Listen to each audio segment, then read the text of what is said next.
ଛୁଆ ତ ଆଟଲିଷ୍ଟ କମିଯିବେ। Hello everyone welcome to my new another mini blog. तो यहाँ हूँ मोर हॉस्टल लास्ट डे रो ब्लॉग। तो देखो से दिन आमर सब कौन कौन होता केमती कौन होता। आजा मेरा बैग आ तो खाली मम्मी के बीती दी दिन जाको सोई भी मुझे निजे बुझी पार नहीं छाड़।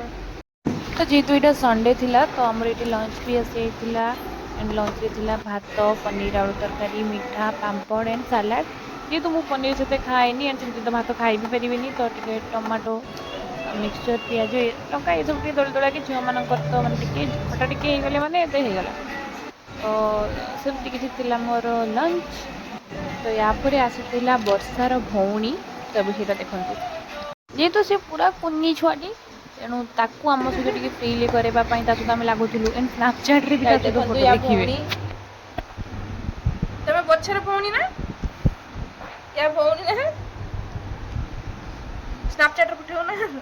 तो हॉस्टेल एत सारा पिला देखिए सी भी टी डरी तो ताकू आम सहित फ्री करवाई स्नापचैट रे मुझे फोटो वीडियो करी जेहेतु सी वर्षा सहित भी एमती फोटो वीडियो करे तो मुझे देखे स्नाप रे तो ता सहित मुझे से भाया मैंने एंजॉय कर छोट छुआटा आ कौन पळाइबा हॉस्टेल लो छुआ तो एटलिस्ट कमी जिवे।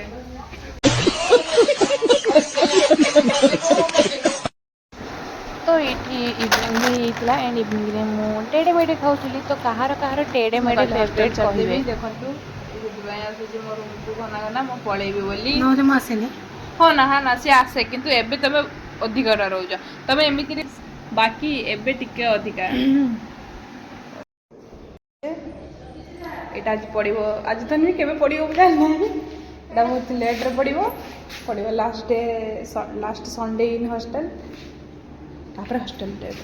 तो ये रातिर डिनर भी आसी जाइए रुटी भजा एंड पुटला आलू तरकारी थिला एंड हॉस्टेल लाइफ पूरा अलग ही लाइफ एंड नो डाउट मुझे समस्त को बहुत मिस करुँची बेसी करी वर्षा आउ सुरु कहीं सुरु सहित मुझे सबु बेले लगे।